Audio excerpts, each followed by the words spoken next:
Holy and merciful our Heavenly Father God, who created the heavens and the earth, thank you so much for giving us this chance to listen to your word. Banal at mahabagin naming Amang Diyos, na lumikha ng langit at ng lupa, maraming salamat po sa pagbibigay po sa amin ng pagkakataon upang makapakinig po ng iyong salita. When we were still sinners, you had compassion on us and you saved our spirit from the eternal perdition. Nung kami po ay mga makasalanan pa, ikaw po ay nahabag sa amin at iniligtas mo po yung aming espiritu mula po sa walang hanggang kapahamakan. Today, in this Lord's Day, we have gathered here those who are sanctified with the blood of Jesus in order to praise the Lord and also in order to listen to your word.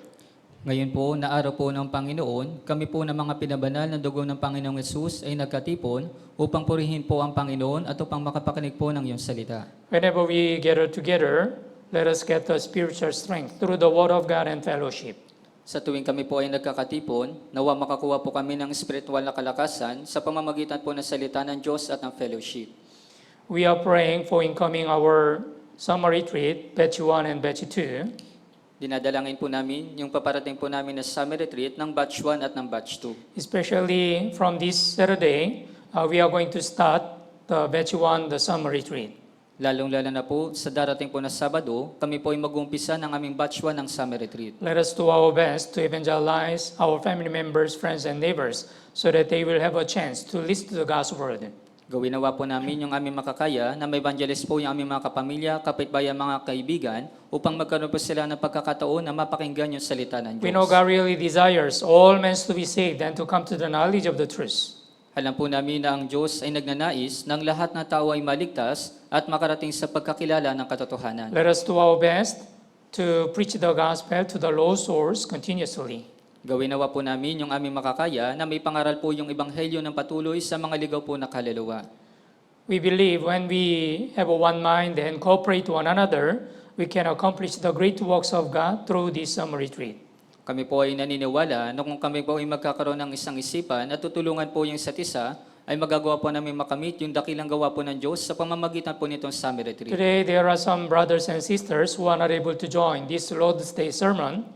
Ngayong araw po, mayroon po kami ng mga brothers and sisters na hindi po nakadalo ngayon sa Lord's Day sermon. Wherever they are staying now, whatever they are doing now, please let them continue their sincere Christian life. Nasaan man po sila, anuman po yung kanilang ginagawa, nawa may pagpatuloy po nila yung kanila pong tapat na buhay Kristiyano. From the beginning of this Lord's Day sermon until the end, the Holy Spirit is with us and guide us. Magpasimula po hanggang sa matapos ang Lord's Day sermon po na ito, ang banal na Espiritu nawa ang tumulong at gumabay po sa amin. In the name of our Lord Jesus Christ, we pray. Ito po yung aming dinadalangin sa pangalan po ng Panginoong Jesucristo. Amen. Amen. Okay, let's open our Bible. Joshua chapter 1, from Buksan- verse 1 to 4. Buksan po natin sa Josue, chapter 1, simula po sa verse 3 hanggang 4. From verse 1 to verse 4. Magmula po sa verse 1 hanggang verse 4.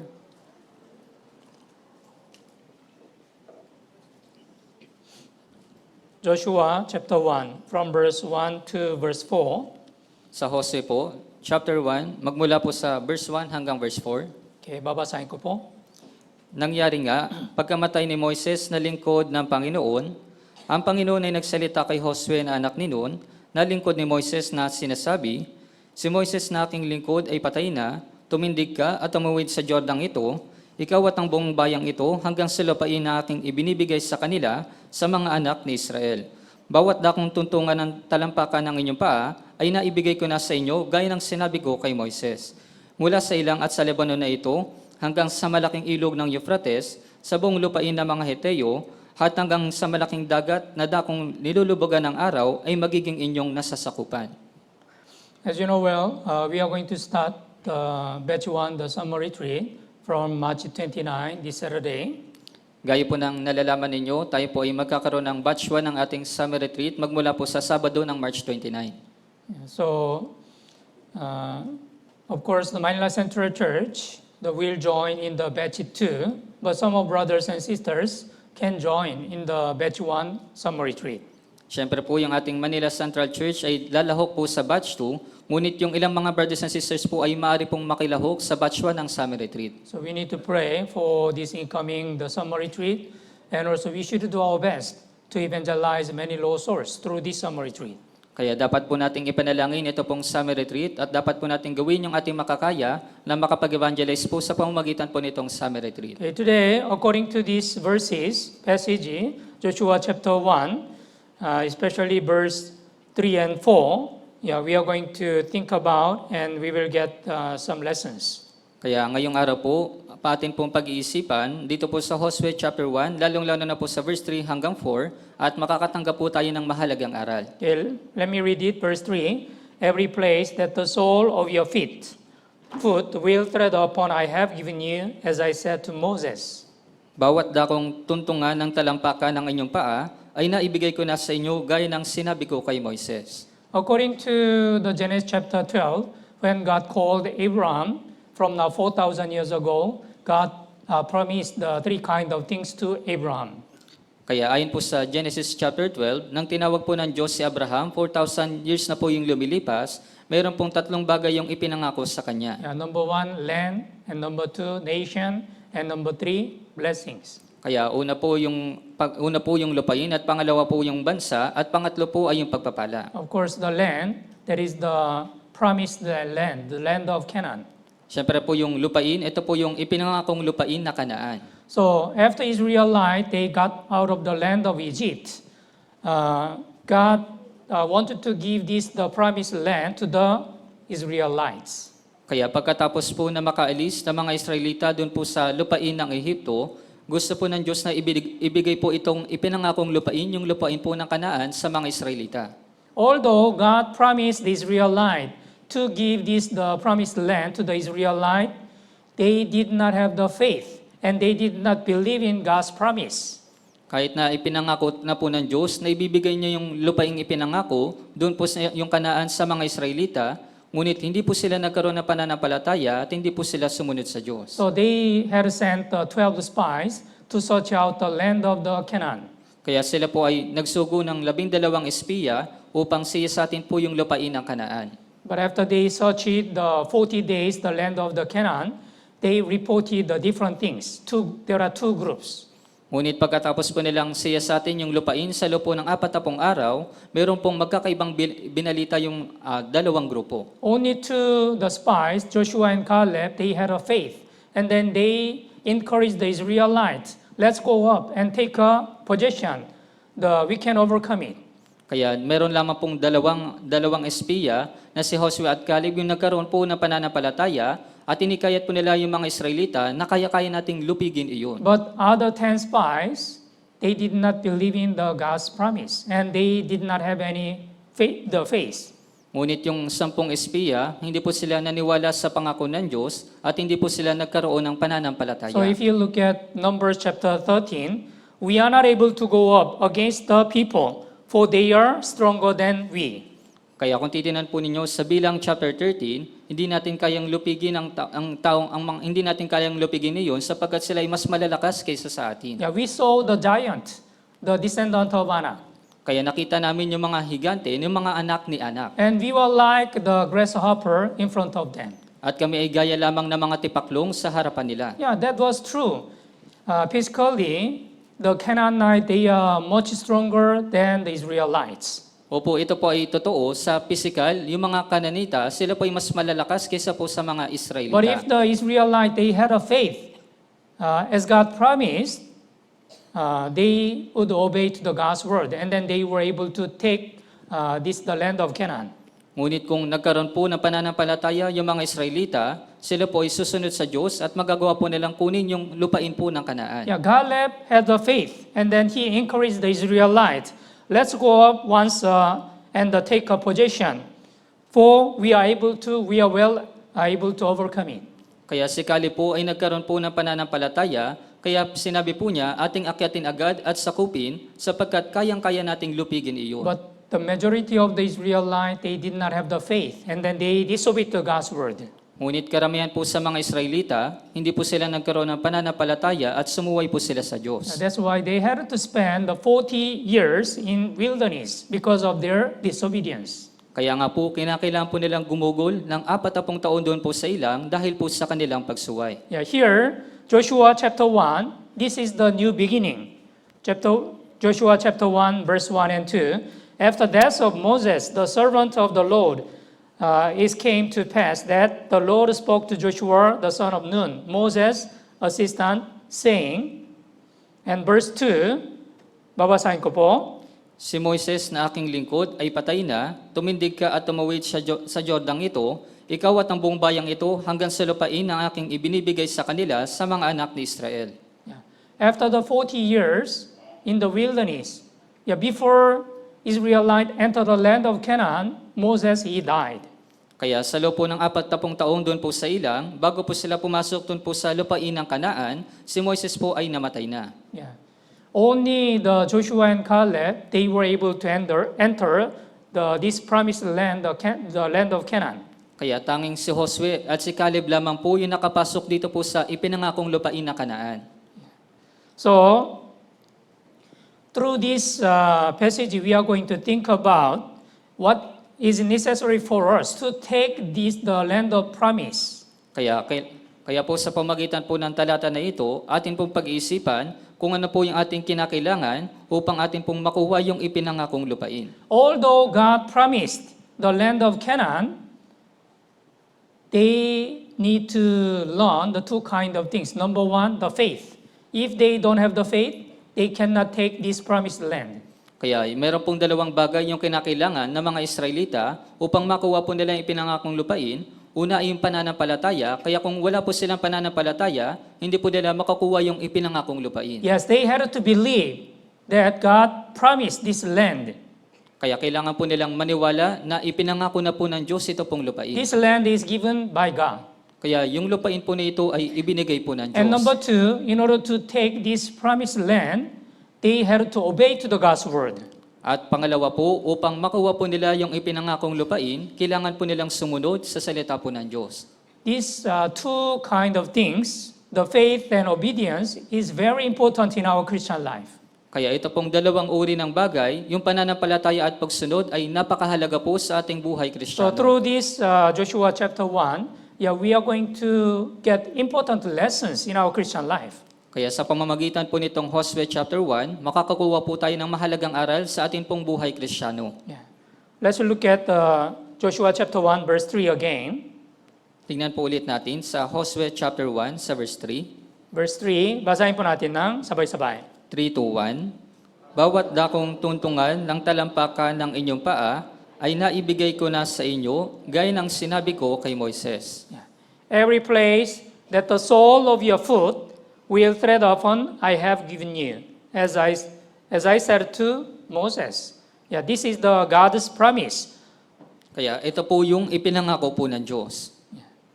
So how can the Israelite they can receive this promise? Kaya paano ba magagawa ng mga Israelita na matanggap po ito pong ipinangakong lupain? And how they can take the promised land? At paano ba nila makukuha ito pong ipinangako po na lupain?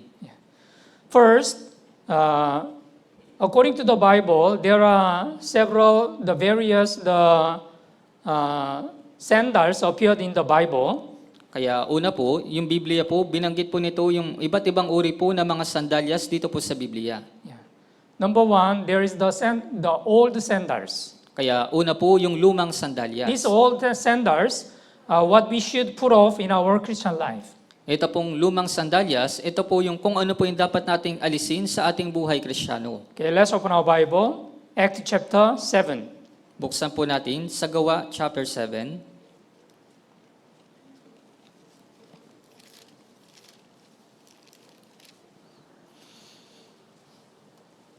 Verse 33. Dito po sa verse 33. Gawa chapter 7, verse 33.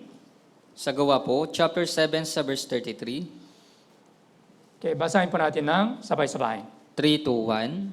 At sinabi sa kanya ng Panginoon, alisin mo ang mga sandalyas sa iyong mga paa, sapagkat ang dakong kinatatayuan mo ay lupang banal. Then the Lord said to him, take your sandals off your feet, for the place where you stand is holy ground. When God called Moses to make the leader of Israelite, this is the first commandment to the Moses. Kaya nang tinawag po ng Diyos si Moises upang maging pinuno po sa mga Israelita, ito po yung naging utos ng Diyos kay Moises. I am the God of your fathers, and the God of Abraham, and God of Isaac, and the God of Jacob. And Moses trembled and dared not to look, because Moses really feared God. Ako ang Diyos ng inyong mga ninuno, ang Diyos ni Abraham at ni Isaac at ni Jacob, nanginig si Moises at hindi nangahas tumingin. And God commanded, take your sandal off your feet, for the place where you stand is holy ground. At inutos po ng Diyos, alisin mo ang mga sandalyas sa iyong mga paa, sapagkat ang dakong kinatatayuan mo ay lupang banal. First, we should know, since we are called by God, we also should be holy. As the Bible says, 1 Peter chapter 1, verse 15, be holy, for I am holy. Kaya mula po nang tayo po ay tinawag ng Diyos, dapat po tayong maging banal, dahil sinabi po sa unang Pedro chapter 1 sa verse 15, kayo'y maging banal sapagkat ako'y banal. For our Christian life, we need to put off our old sandals. Kaya sa ating pong buhay Kristiyano, kailangan po nating alisin yung lumang sandalyas. Yeah, what does it mean here? Why God commanded the Moses, put off your sandals? Because the sandal is not clean. Sandal is dirty. That's why God commanded him to put off. Kaya bakit po ba inutos ng Diyos kay Moises na alisin mo ang mga sandalyas dahil yung sandalyas po hindi po ito malinis at ito po ay marumi. This sandal means our sinful life and also unclean things. Ito pong sandalyas, ito po ay tumutukoy sa ating makasalanang buhay at sa mga maruruming bagay. Let's open our Bible.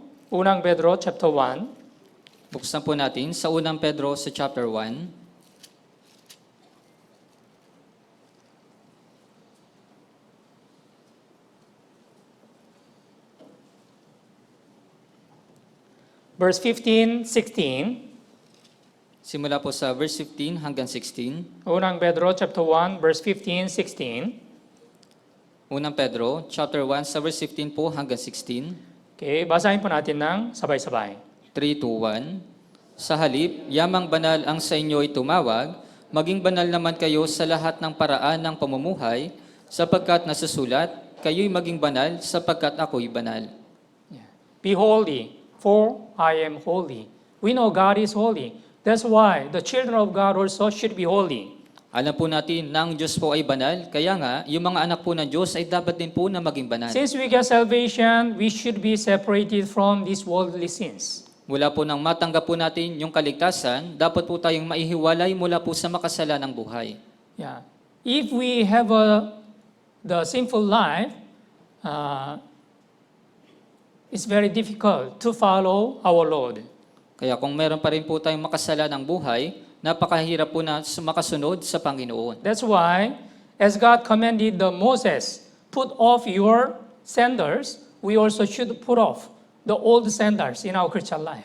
Kaya nga po kung paanong inuutos po ng Diyos kay Moises na alisin mo ang iyong mga sandalyas, dapat din po nating alisin yung ating lumang sandalyas sa ating buhay Kristiyano. Hebrews chapter 12, Sa Hebreo po, sa chapter 12, verse 1. dito po sa verse 1, Hebrews chapter 12, verse 1. Babasahin ko po. kaya't yamang napapalibutan tayo ng gayong kakapal na bilang ng mga saksi, itabi natin ang bawat pabigat at ang pagkakasalang madaling bumibitag sa atin at tumakbo tayong may pagtitiis sa takbuhing inilagay sa harapan natin. Yeah, here, let us lay aside every weight and the sin which so easily ensnares us, and let us run with endurance the race that is the set before us. Kaya sinabi po, yamang napapalibutan tayo ng gayong kakapal na bilang ng mga saksi, itabi natin ang bawat pabigat at ang pagkakasalang madaling bumibitag sa atin. We are running in the race of faith. Tayo po ay tumatakbo sa takbuhin po ng pananampalataya. Since we get salvation, this race was started and then it will be continued until we stand before the Lord. Kaya mula po nang matanggap po natin yung kaligtasan, nag-umpisa po yung ating takbuhin at ito po ay magpapatuloy hanggang sa tayo po ay tumayo sa harapan ng Panginoon. Think about the marathon runner. Marathon runner, athlete, while he's running, he need to wear very simple the wear, Kaya only pag-isip, the learning shirts. kaya pag-isipan niyo po ito, yung mga atleta, yung mga mananakbo ng maraton, kinakailangan lamang po nilang magsuot ng simpleng kasuotan. If the marathon runner is wearing very heavy the cloth, he cannot run. Kung yung mananakbo po ng maraton ay suot po niya yung mabibigat na damit, hindi po siya makakatakbo. In our Christian life, it is also same. If we are involved with many kind of the sinful life, we cannot finish the race of the faith. Kaya paras din naman po sa atin, kung tayo po ay nakikilahok sa makasalanang buhay, hindi po tayo makakatakbo sa takbuhin po ng pananampalataya. That's why Bible says, let us lay aside every weight, the sin which so easily ensnares us. Kaya nga po sinasabi po ng Biblia, itabi natin ang bawat pabigat at ang pagkakasalang madaling bumibitag sa atin. Since we get salvation, we must put off our old things, old men. Kaya mula po nang matanggap po natin yung kaligtasan, dapat po nating alisin yung ating yung mga lumang bagay, yung lumang pagkatao. Ephesians chapter 4, Sa Efeso po, sa chapter 4,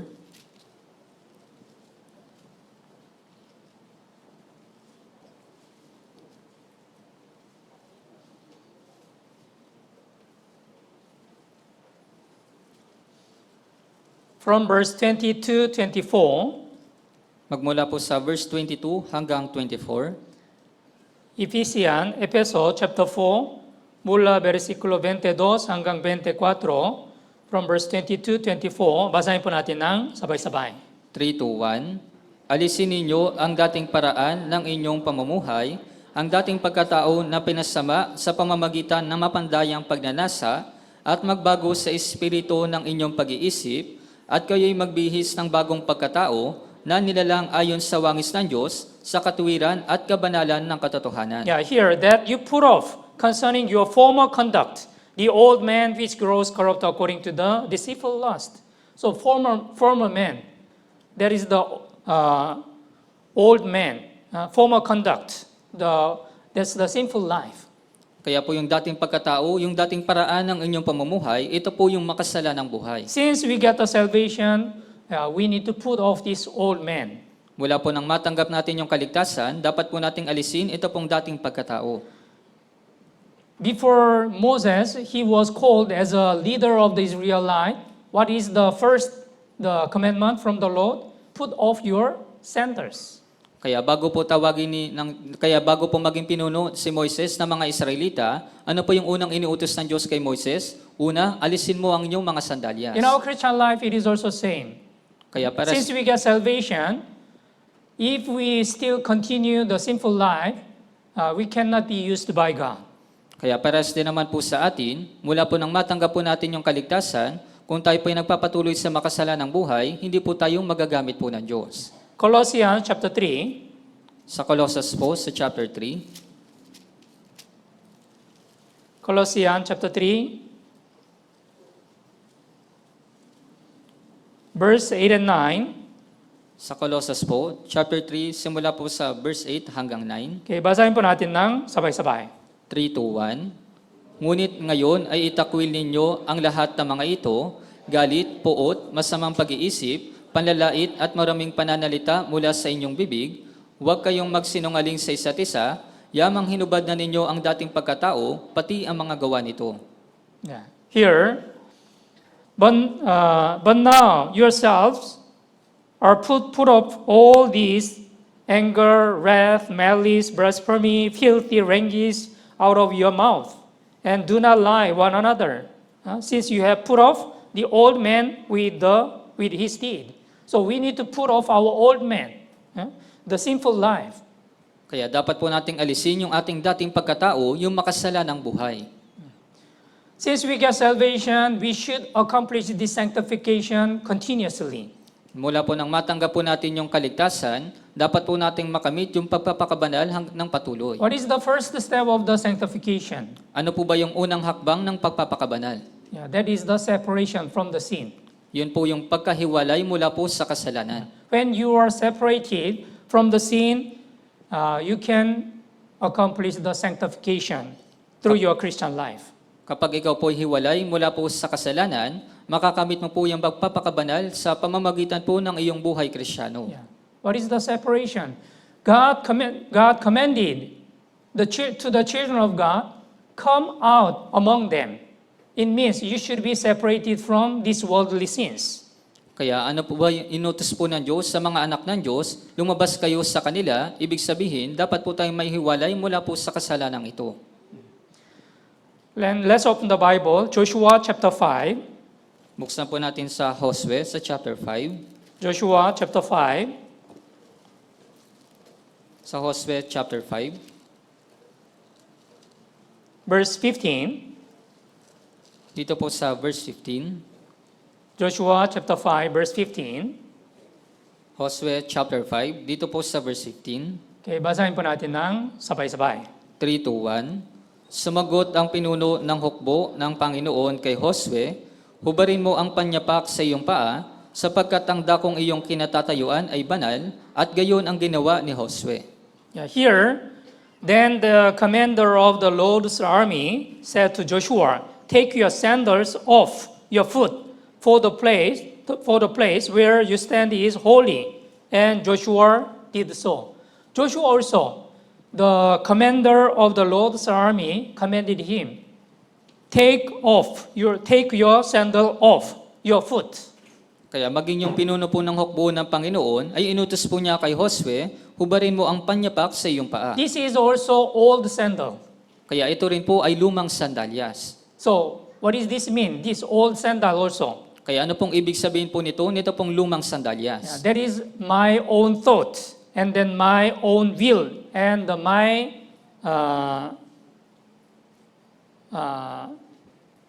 decision.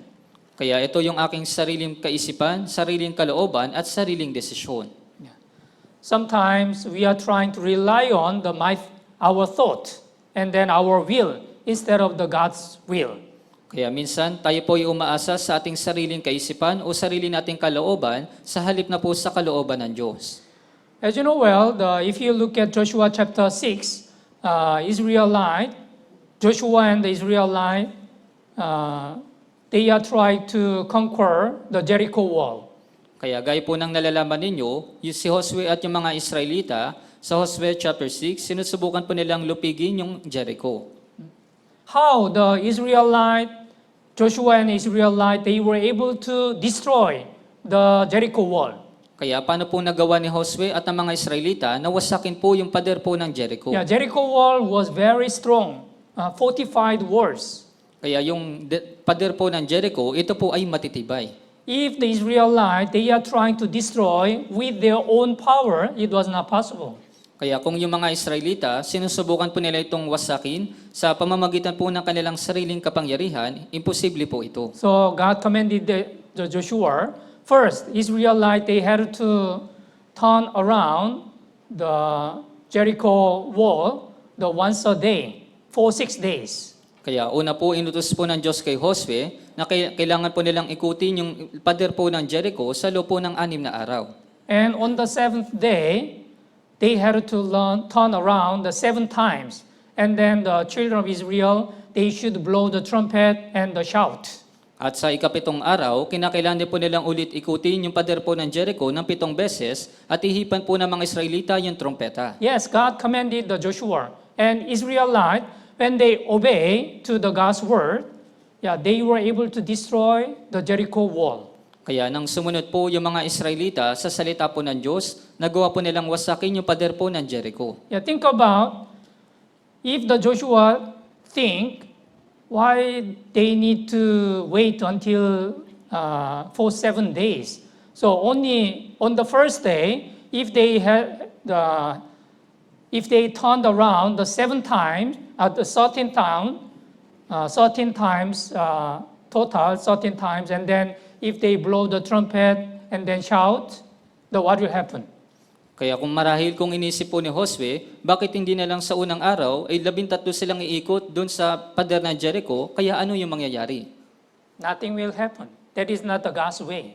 Kaya wala pong anumang mangyayari, hindi po yun yung kalooban po ng Diyos. Although Joshua thought, and if he did like that, he wasn't able to destroy the Jericho wall. Kaya kahit na ito po yung iniisip po ni Josue, ngunit hindi po nila magagawang wasakin yung pader po ng Jericho. That's why God the commander of the Lord's army said to him, "Take your sandal off your foot." Kaya nga po, sinabi po ng pinuno ng hukbo ng Panginoon kay Josue, hubarin mo ang mga panyapak sa iyong paa. These old sandals also can imply my own thought or my own will. Kaya ito pong lumang sandalyas, ito rin po ay kumakatawan sa aking sariling pag-iisip at sariling kalooban. Sometimes we are very stubborn. Although there is the God's word, we don't obey to the God's word. Kaya minsan matigas po yung ating ulo, kahit na meron na pong salita ng Diyos, hindi po tayo sumusunod sa salita ng Diyos. In that case, we cannot accomplish the God's work. Kaya sa kaso po na yun, hindi po natin magagawang tuparin yung gawa po ng Diyos. So as God commanded, we should put off our old sandal. Kaya gaya po ng iniutos ng Diyos, dapat po nating alisin yung ating sandalyas. And Israelite, before they got out of the land of Egypt, also they had to put on the sandal of the Exodus. At yung mga Israelita, bago po sila lumabas sa lupain ng Ehipto, kinakailangan po ng mga Israelita na suotin po yung sandalyas po ng Exodo. Exodus chapter 12, Sa Exodo po, sa chapter 12,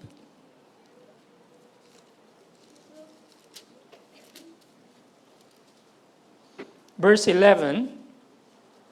dito po sa verse 11,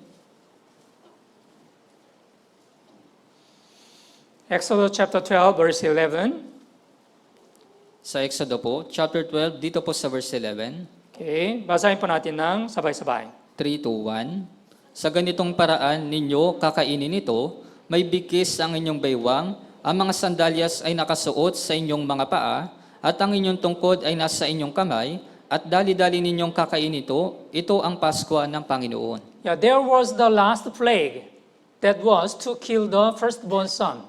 Kaya meron pong huling salot, ito po yung salot na papatayin po yung mga panganay. But God commanded the Israelite how they can avoid the plague.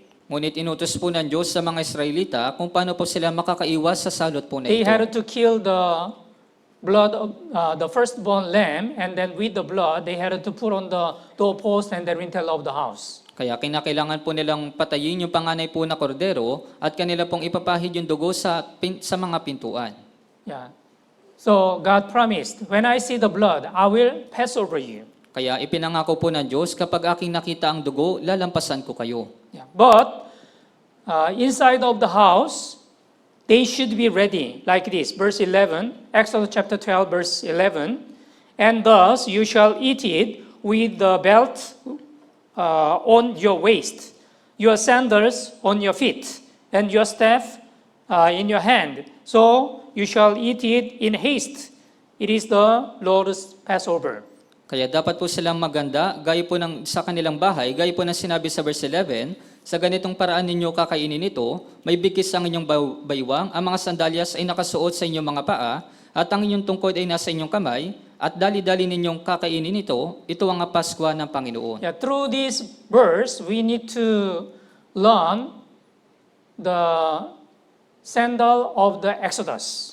Kaya sa pamamagitan po ng talata na ito, kailangan po nating matutunan yung sandalyas po ng Exodo. What is the sandal of Exodus? Ano po yung sandalyas ng Exodo? Yeah, Israelite, they had a slavery life in Egypt for 400 years. Yung mga Israelita, nagkaroon po sila ng buhay na pagkailipin sa loob po ng 400 taon doon po sa Ehipto. They had a heavy bondage Kaya, because of the slavery life. kaya meron po silang kabigatan dahil po sa kanilang pagkaalipin. Yeah. Now, in this night, they should be ready to leave the land of Egypt. Kaya po sa mga oras po na ito, dapat po silang maging handa na umalis po doon po sa Ehipto. They are wearing the sandal of the Exodus. Kaya suot-suot po nila yung sandalyas po ng Exodo. In our Christian life, it is also same. Although we are staying in this world, we will not stay in this world forever. Kaya parehas din naman po sa atin, kahit na tayo po'y nananatili dito po sa mundo, ngunit hindi po tayo mananatili dito magpakilanman. Yeah, Bible says, when the numbers of the Gentiles are fulfilled, Jesus Christ will come again to take a born-again Christian. Sinasabi po ng Biblia, kapag nabuo na po yung bilang ng mga hintil, muli pong babalik si Jesus upang kunin po yung mga tunay na born-again Yeah, Christian. Jesus Christ's second coming, the rapture is very near. Kaya yung ikalawang pagdating ni Jesus, yung rapture, ay napakalapit So na. that's why we should be ready to Kaya- leave. Kaya nga po, dapat po tayo na maging handa na lumisan. If you look at Luke chapter 12, there is the story of the foolish rich man. Kaya kung titinan po ninyo sa Lucas chapter 12, naroon po yung kwento ng mayamang hangal. He only focused on his physical life, and then he prepared a lot of things for his physical body. Siya po ay nakatuon lamang sa kanyang pisikal na buhay at naganda lamang po siya ng mga para po sa pisikal po na mga bagay. But God said, "Fool, this night your soul will be required of you." Ngunit sinabi po ng Diyos sa kanya, hangal, sa gabing ito ay kukunin ang iyong kaluluwa. Yeah, what does it mean? If God takes his spirit tonight, he will die. Although he prepared a lot of things, he laid up many things for this world, he will carry nothing. Kaya ano pong ibig sabihin nito? Kung kukunin po ng Diyos ang kanyang espiritu, siya po ay mamamatay, kahit na siya po ay naghanda ng maraming bagay dito po sa mundo, wala po siyang madadalang anuman. Yeah. If you look at Genesis chapter 5, there is the story. The children of the Cain and the children of the Seth, their lifestyle totally different. Kaya kung titingnan po ninyo sa Genesis chapter 5, yung mga anak po ni Cain at yung mga anak po ni Seth, mayroon po silang magkaibang pamumuhay. Yeah, children of the Cain, they made a city and also they made a lot of the instruments. Kaya yung mga anak po ni Cain, sila po ay nagtayo ng mga lunsod at sila po ay gumawa ng maraming mga kasangkapan. Yeah, Tubal-Cain, instructor of the every craftsman, the bronze and iron. Kaya po si Tubal-Cain, siya po yung tagapagturo ng mga manggagawa ng tanso at mga bakal. But Seth, this Seth implies the children of God. Ngunit si Seth po, siya po ay kumakatawan sa mga anak po ng Diyos. Did not build any city or did not make any instrument. Kaya hindi po sila nagtayo ng lungsod at hindi po sila gumawa ng maraming mga kasangkapan. But why? Because the children of the Seth, they had a hope in the heaven. But children of Cain, they set their heart on the earth. Dahil po yung mga anak po ni Seth, mayroon po silang pag-asa, itunon po nila yung kanilang pag-asa doon sa langit, ngunit yung mga anak po ni Cain ay nakatuon po yung kanilang puso dito po sa lupa. If you look at Abraham, he was rich, but he did not build his own house. Kung titinan po ninyo sa Abraham, siya po ay mayaman, ngunit hindi po siya nagtayo ng kanyang sariling bahay. Yeah. Isaac and Jacob also, they did not build their house. At maging si Isaac at si Jacob, hindi rin po sila nagtayo ng kanilang sariling bahay. They only stayed in the tent. Nanatili lamang po sila sa kanilang mga tolda. Because this world is not a eternal place. Dahil ito pong mundo, hindi po ito walang hanggang lugar. Hebrew chapter 11. Sa Hebreo po, sa chapter 11,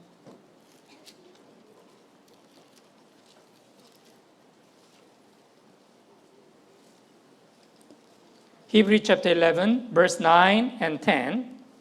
sa Hebreo, chapter 11, dito po sa verse 9 hanggang 10.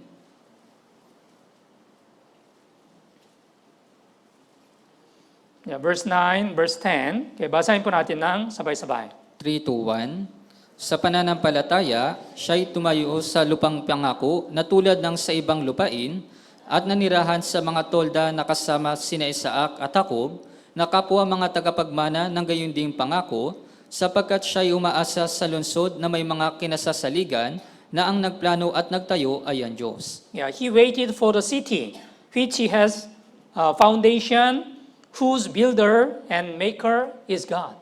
Yeah, they really desire the eternal heaven, not the worldly house. Kaya talagang ninanais po nila yung walang hanggang langit, hindi po yung mga bahay dito po sa lupa. Yeah, as the children of God, they wear the sandal of Exodus. We also should wear the sandal of Exodus. Kaya We yung, should be ready to leave this world. kaya yung mga anak po ng Diyos, suot po nila yung sandalyas po ng Exodo, kaya dapat din po nating isuot yung sandalyas po ng Exodo na dapat po tayong maging handa na lumisan po sa mundong ito. Okay, let's open the Bible, Deuteronomy chapter 11. Buksan po natin sa Hebreo chapter 11. Deuteronomy chapter 11. Sa Deuteronomy po, sa chapter 11.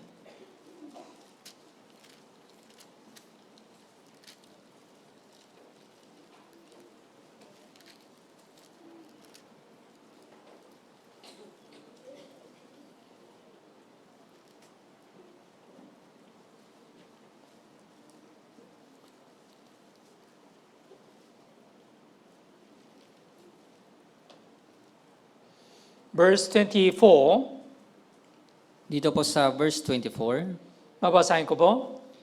bawat dakong matuntungan ng talampakan ng inyong paa ay magiging inyo, ang inyong magiging sakop ay mula sa ilang hanggang sa Lebanon, mula sa ilog Euphrates hanggang sa dagat kanluran. Yeah. Every place on which the sole of your foot tread shall be yours.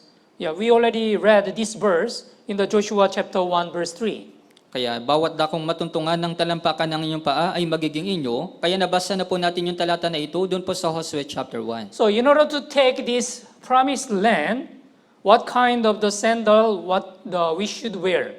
Kaya upang makuha po yung ipinangakong lupain, ano pong klaseng sandalyas yung dapat po natin nasuotin? What kind of the sandal we need? Kaya anong klaseng sandalyas ba yung ating kinakailangan? That's the sandals of the obedience. Ito po yung sandalyas ng pagsunod.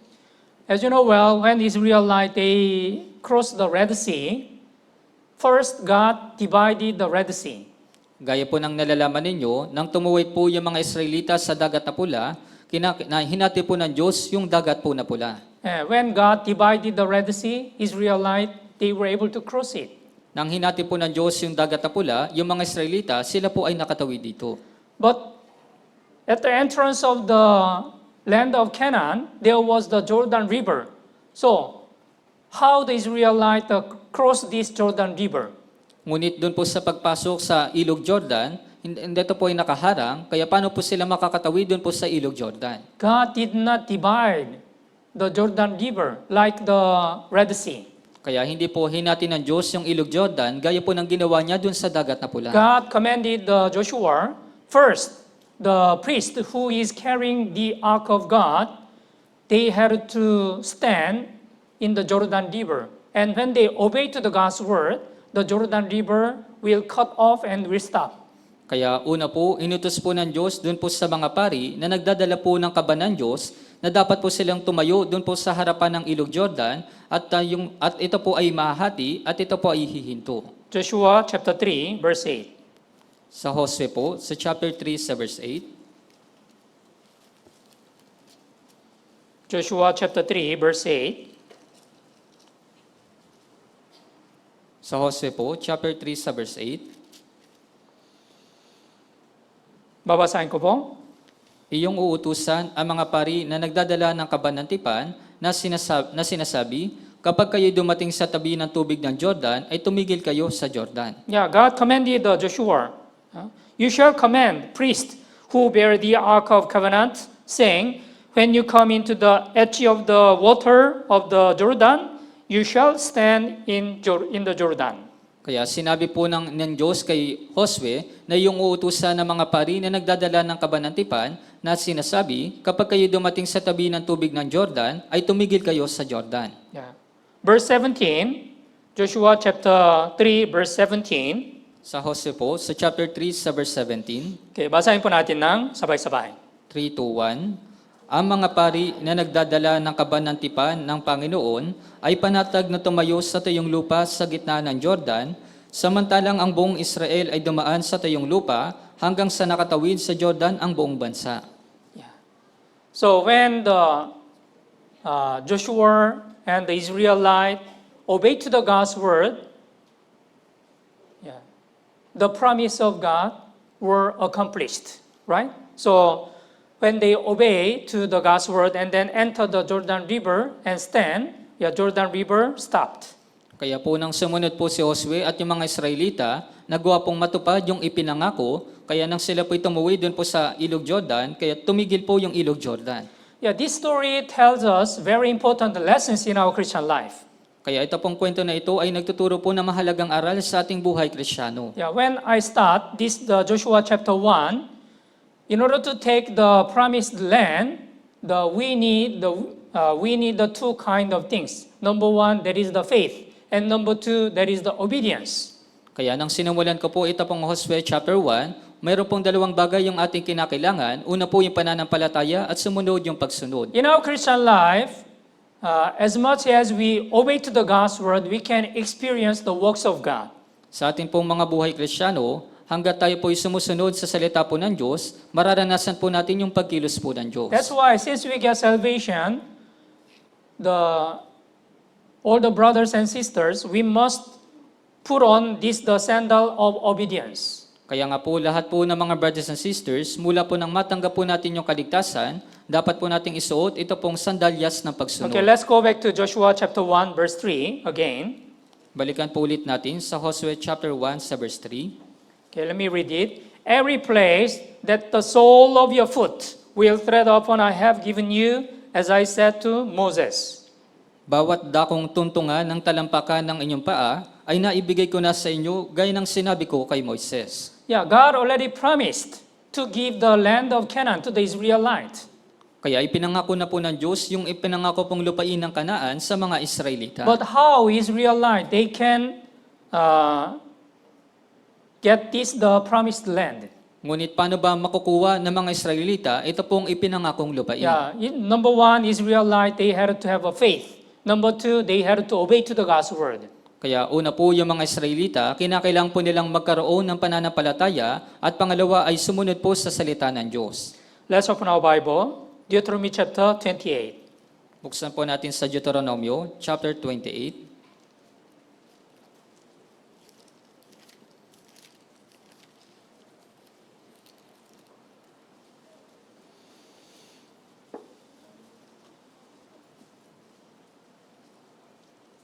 Verse 1 and 2, Dito po sa verse 1 hanggang 2. Deuteronomy chapter 28, verse 1 and verse 2.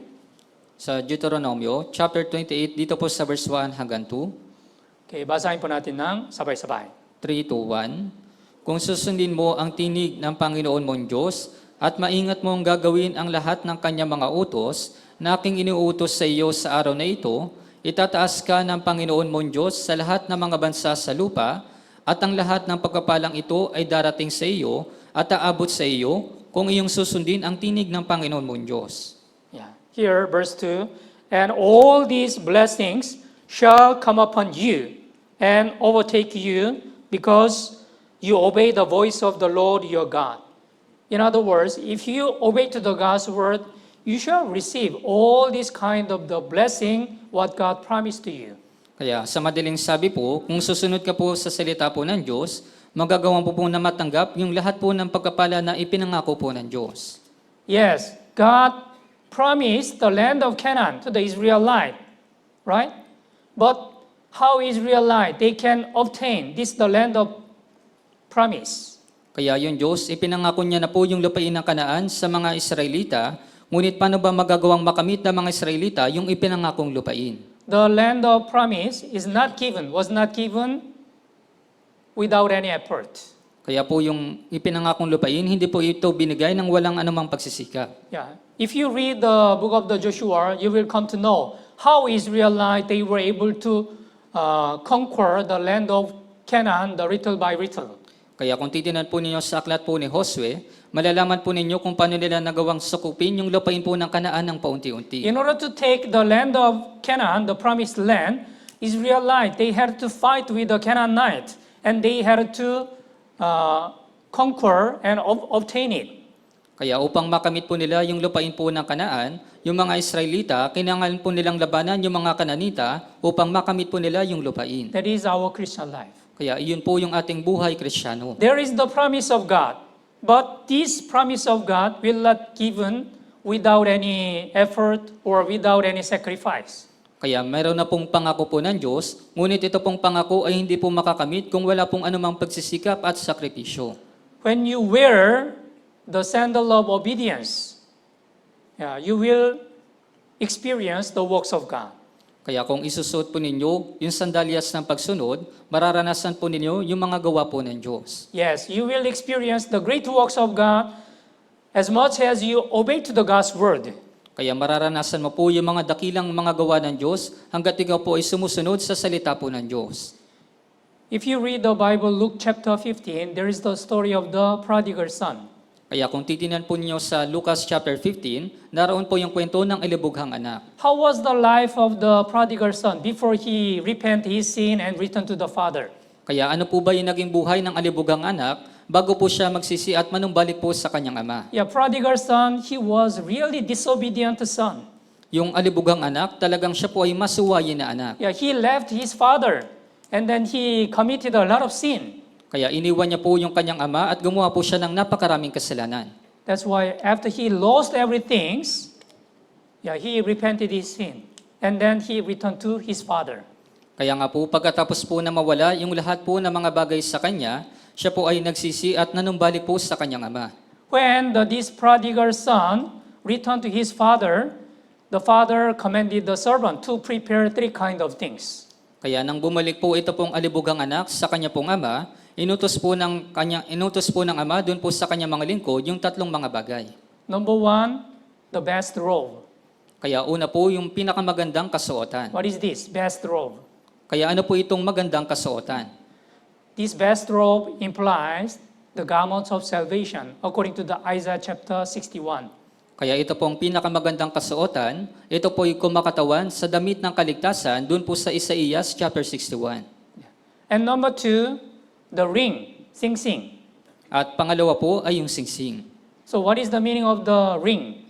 Kaya ano pong ibig sabihin nitong singsing? Yeah, usually when we get married, we will exchange the rings for the vows. Kaya kadalasan po kapag tayo po ay ikinakasal, tayo po ay nagpapalitan ng singsing. This means the ring, he is sealed with the Holy Spirit. Kaya ibig sabihin po nito, ito pong singsing, siya po ay tinatakan na ng Espiritu Santo. Yeah, when we are sealed with the Holy Spirit, we became the children of God, and God became my Father.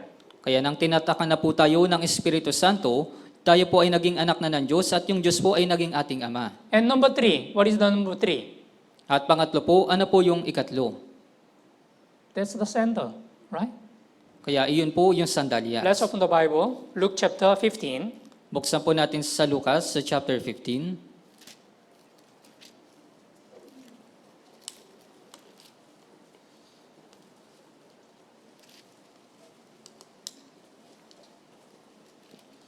Verse 22. Dito po sa verse 22, Okay, basahin po natin ng sabay-sabay. 3 to 1. Subalit sinabi ng ama sa kanyang mga alipin, dalhin ninyo rito ang pinakamagandang kasuotan at isuot ninyo sa kanya, lagyan ninyo ng singsing ang kanyang daliri at mga sandalyas ang kanyang mga paa. Yeah, and sandals on his feet. That is the number three.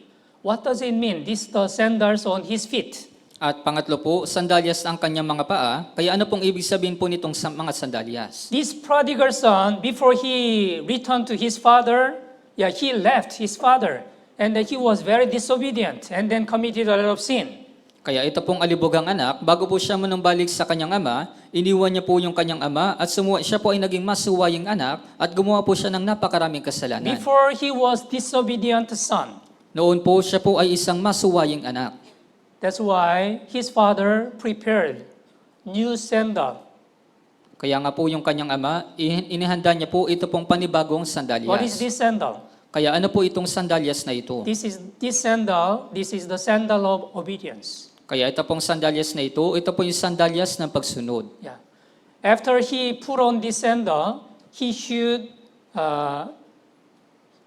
obey to his father's word. Kaya pagkatapos po niya nasuotin, ito pong bagong sandalyas, dapat po siyang sumunod sa salita ng kanyang ama. Yeah. Our born-again Christian also, since we get salvation, we are wearing the sandal of obedience. Tayo rin po mga born-again Christian, nung tayo po ay naligtas, suot din po natin ito pong sandalyas ng pagsunod. Yeah, we are having a Holy Spirit-led life. Kaya nagkakaroon po tayo ng buhay na pinapatnubayan po ng Espiritu Santo. Since we get salvation, Holy Spirit will lead us. Kaya mula nang matanggap po natin yung kaligtasan, yung Espiritu Santo po yung pumapatnubay sa atin. Let's open the Bible, Ephesians chapter 2. Buksan po natin sa Efeso, sa chapter 2.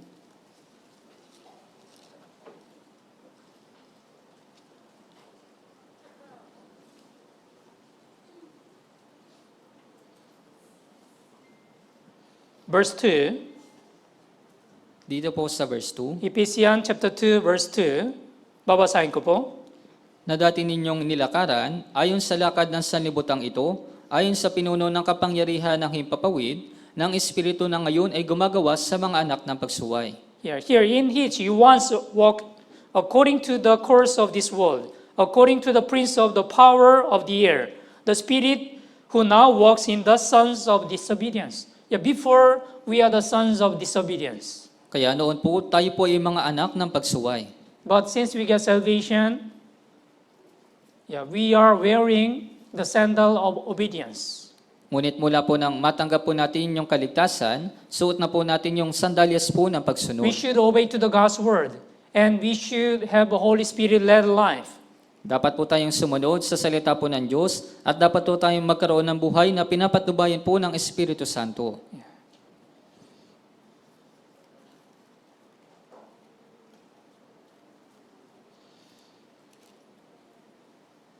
2 Corinthians chapter 5, Sa ikalawang Korinto po, sa chapter 5, verse 17. dito po sa verse 17, Okay, basahin po natin ng sabay-sabay. 3-1, Kaya't kung ang sinuman ay na kay Kristo, siya'y bagong nilalang, ang mga lumang bagay ay lumipas na, tingnan ninyo, ang lahat ay naging bago. Yeah. If anyone is in Christ, he is a new creation. Yes, we became the new creation in Jesus Christ. All things have passed away. Kaya tayo po ay naging bagong nilalang kay Kristo at yung mga lumang bagay po ay lumipas na. That's why we should remember we are wearing the sandals of obedience. Kaya nga po, dapat po natin tandaan na suot po natin yung sandalyas po ng pagsunod. In order to take the promised land, the Israelites, they had to take the promised land through the obedience. Kaya upang makuha po ng mga Israelita yung ipinangakong lupain, kinakailangan po nila na isuot yung sandalyas po ng pagsunod. Let's go back to the Joshua chapter 1, Balikan po natin yung Josue, chapter 1. verse 3 again. Dito po sa verse 3. Every place that the sole of your foot will tread upon, I have given you, as I said to Moses. Bawat dakong tuntungan ng talampakan ng inyong paa ay naibigay ko na sa inyo gaya ng sinabi ko kay Moises. Yes. So, there is the God's promise. And when we really obey to the God's word, we can accomplish this promise of God. Kaya meron na pong pangako po ng Diyos, kaya kung tayo po susunod sa salita po ng Diyos, magagawa po nating makamit yung pangako po ng Diyos. From this Saturday, we are going to start batch 1, the summer retreat. Magmula po sa Sabado, tayo po ay magdadaos po ng batch 1 ng ating summer retreat. God wanted to accomplish the great works of God through the summer retreat. Kaya nais po ng Diyos na makamit po, na matupad po yung dakilang gawain ng Diyos sa pamamagitan po nitong summer retreat. When our brothers and sisters, when we really obey to the God's word, and when we are really united according to the will of God, yes, we can accomplish the great works of God. Kaya kung yung lahat po ng mga brothers and sisters ay susunod po sa salita ng Diyos at tayo po ay magiging isa, magagawa po nating makamit yung dakilang gawa po ng Diyos. Yeah, although God promised, if we don't believe the God's promise, and if we don't obey to the God's word, we cannot accomplish anything. Kaya kahit na nangako na po yung Diyos, ngunit kung hindi po tayo susunod, kaya wala po tayong makakamit na maanuman. God promised this real life. Every place the sole of your foot will tread upon, I have given you. I will give you all the land if you really obey to God's word. Kaya ipinangako na po ng Diyos na bawat dakong tuntungan ng talampakan ng inyong paa ay naibigay ko na sa inyo, kaya yung lahat ng lupain ay ibinibigay ko na sa inyo. Yeah, this year, the total attendees of the summer retreat, our Philippine Life for the Mission, it is the 15,000 attendees. Kaya sa taon po na ito, yung kabuuan po ng mga makakadalo sa ating summer retreat ay 15,000 po na dapat na makadalo. I believe the result depends on of our brothers and sisters' obedience. Kaya ako po ay naniniwala na yung resulta po ay ayon po ito sa pagsunod po ng mga brothers and sisters. If all of our brothers and sisters really believe in God's promise, and then if they really obey to God's word, yes, we can accomplish the great works. Kaya kung yung mga brothers and sisters po ay maniniwala po sa mga pangako po ng Diyos at sila po ay susunod, magagawa po nating makamit yung mga dakilang gawa po ng Diyos. So, all the brothers and sisters, and finally, in order to accomplish this, the God's promise, we should wear the sandals of gospel. At sa huli po, upang makamit po natin yung pangako po ng Diyos, dapat po nating isuot yung sandalyas po ng Ebanghelyo. Okay, let's open our Bible. Ephesians chapter 6. Buksan po natin sa Efeso, sa chapter 6. Ephesians chapter 6. Sa Efeso po, sa chapter 6.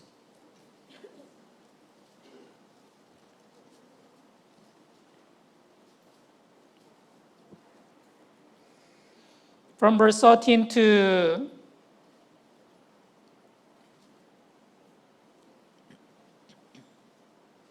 17, Magmula po sa verse 13 hanggang 17. babasahin ko po. Kaya't kunin ninyo ang buong baluti ng Diyos upang kayo'y makatagal sa araw na masama at kung magawa na ninyo ang lahat ay tumayong matatag.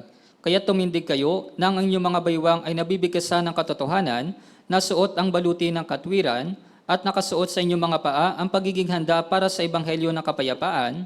Kasama ng lahat ng mga ito, taglayin ninyo ang kalasag ng pananampalataya na sa pamamagitan nito ay inyong masusugpo ang mga nag-aapoy na palaso na masasama at taglayin ninyo ang helmet ng kaligtasan at ang tabak ng Espiritu na siyang salita ng Diyos. Yeah. Our born-again Christians, since we get salvation, we are fighting with the Satan and devils. Kaya tayo po mga born-again Christian, mula po nang matanggap po natin yung kaligtasan, tayo po ay nakikipaglaban kay Satanas at sa mga diablo. That's why we should put on the whole armor of God. Kaya nga po dapat po nating isuot yung buong kasuotang pandigma po ng Diyos. Having girded your waist with truth, having put on the breastplate of righteousness, having shod feet with the preparation of gospel of peace. Na ang inyong mga baywang ay nabibigkasan ng katotohanan, nasuot ang baluti ng katwiran, at nakasuot sa inyong mga paa ang pagiging handa para sa ebanghelyo ng kapayapaan. And 16, taking the shield of faith. At doon po sa verse 16, nakalataglayin ninyo ang kalasag ng pananampalataya. And 17, take the helmet of salvation, the sword of spirit. At sa verse 17, taglayin ninyo ang helmet ng kaligtasan at ang tabak ng Espiritu. Yeah, especially if you look at verse 15, and having shod your feet with the preparation of the gospel of peace. Lalong-lalo na po, kung titinan po ninyo sa verse 15, nakasuot sa inyong mga paa ang pagiging handa para sa ebanghelyo ng kapayapaan. So for the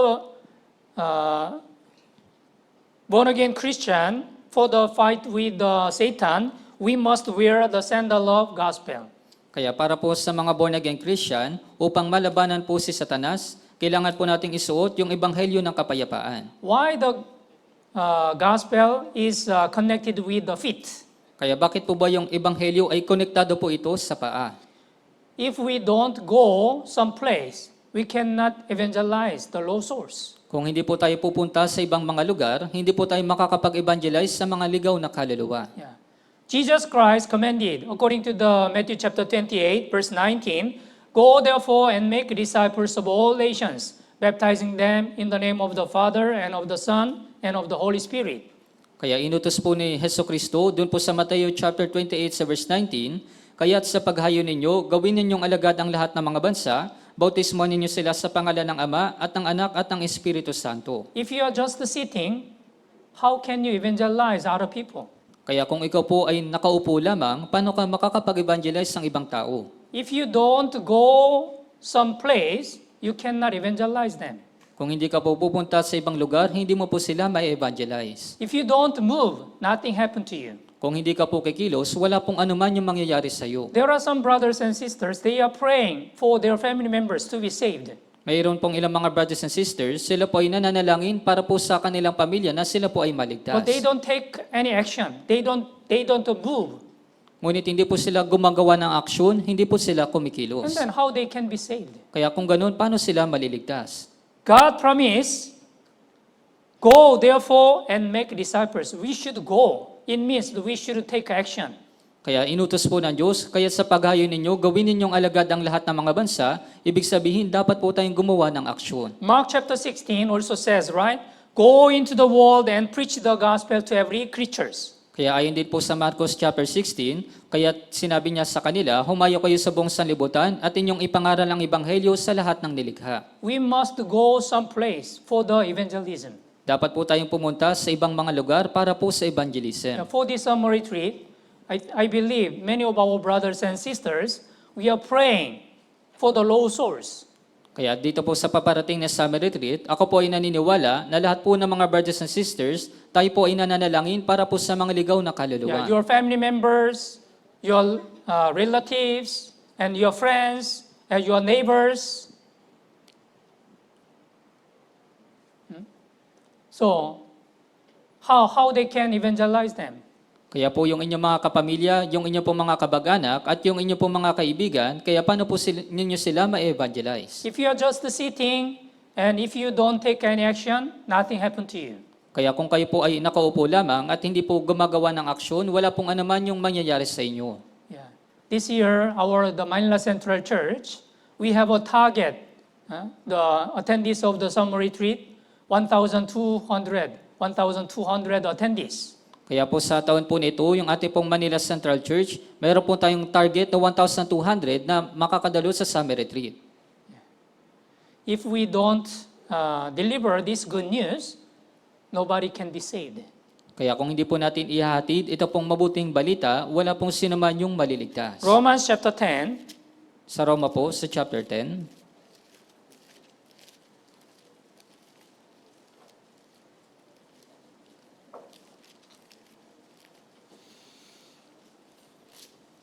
verse 14, 15. dito po sa verse 14 at 15, Romans chapter 10, verse 14, 15. sa Roma po, chapter 10, sa verse 14 at 15, Okay, basahin po natin ng sabay-sabay. 3 to 1. Ngunit paano nga silang tatawag sa Kanya na hindi nila sinampalatayanan, at paano sila sasampalataya sa Kanya na hindi nila napakinggan? At paano sila makikinig kung walang mangangaral? At paano sila mangangaral kung hindi sila sinugo? Gaya ng nasusulat, anong ganda ng mga paa ng mga nagdadala ng mabuting balita ng mabubuting bagay. Yeah, here also verse 15. How beautiful are the feet of those who preach the gospel of peace. Kaya dito po sa verse 15, anong ganda ng mga paa ng mga nagdadala ng mabuting balita ng mabubuting bagay. What is the most beautiful feet in God's view? Kaya ano po ba yung pinakamagandang mga paa sa paningin po ng Diyos? Although you are wearing very expensive the shoes, very expensive the shoes, very nice shoes, if you don't preach the gospel, if you don't go there, it is not beautiful at all before God.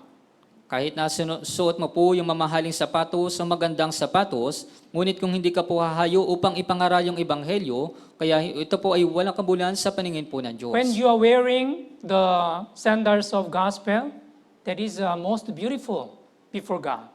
Kaya kapag suot po ninyo yung sandalyas ng ebanghelyo, ito po yung pinakamaganda sa paningin po ng Diyos.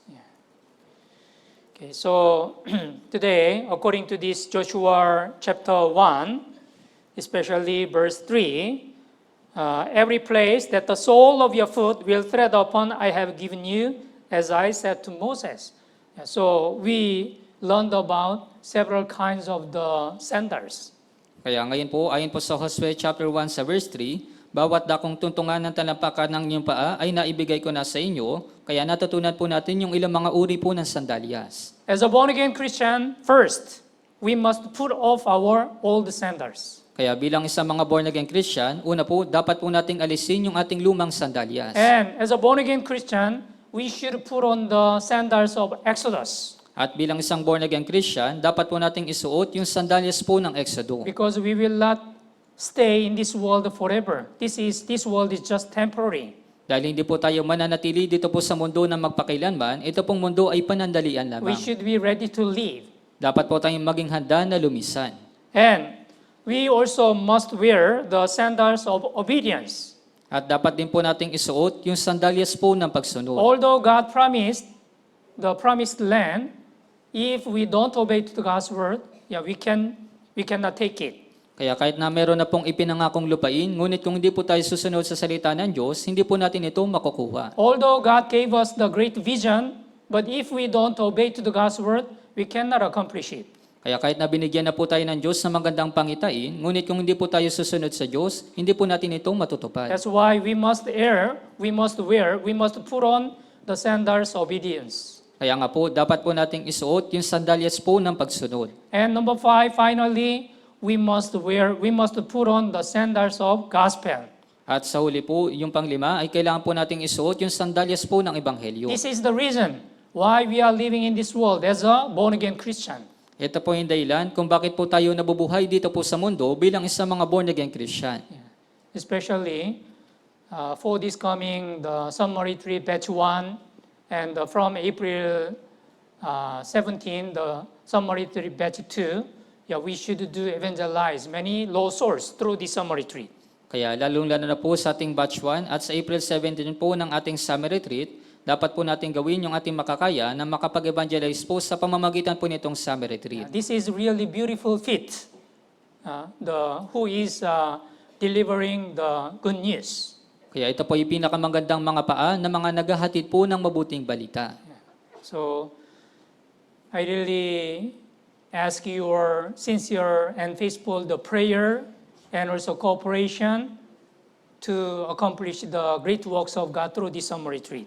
Kaya hinihiling ko po sa inyo yung inyong mga tapat na panalangin at pakikiisa upang matupad po yung mga dakilang gawa ng Diyos sa pamamagitan po nitong summer retreat. Okay, let's all pray. Tayo pong lahat po ay manalangin. Holy and merciful our Heavenly Father God, thank you so much for giving us this wonderful chance to listen to your word. Banal at mahabagin naming Amang Diyos, maraming salamat po sa pagbibigay po sa amin ito pong magandang pagkakataon upang makapakinig po ng iyong salita. Our summer retreat is very near.